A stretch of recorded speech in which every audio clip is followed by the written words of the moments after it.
Hi guys! Welcome to Group 1's live streaming. My name is Generals Agle. And my name is Angel Ogambuta. We are the students of Wangan National High School. We are here to show you our gulayan ng paa. Let's go!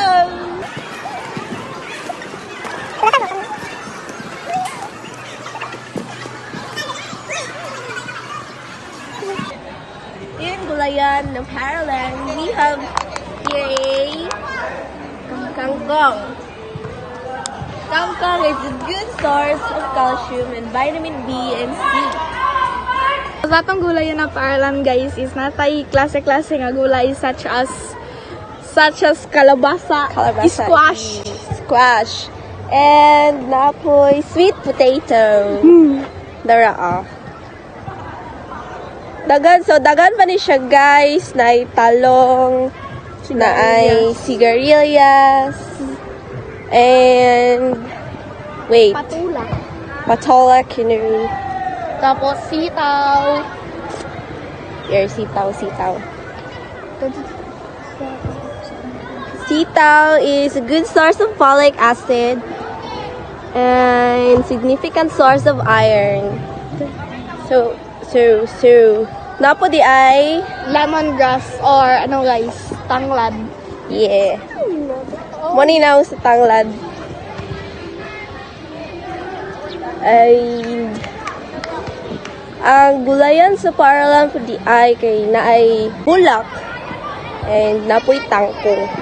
Guys, let me show you the kangkong here.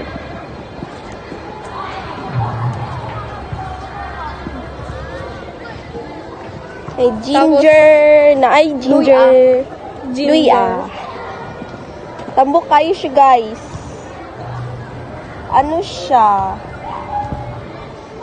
Main bioactive compound in ginger, Which has a powerful anti-inflammatory and antioxidant effects. Yeah.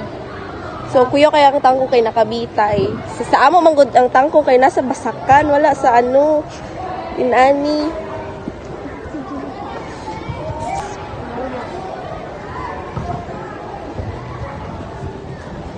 So, napoday sila'y tangkong nakabutang sa yuta. Nag-judge me guna guys. So, mugawas na ni. Pay flowers.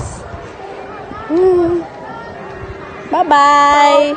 mao na to ang sulod sa atong gulayan sa Paralang guys, and mugawas na mi. Bye-bye! Bye-bye!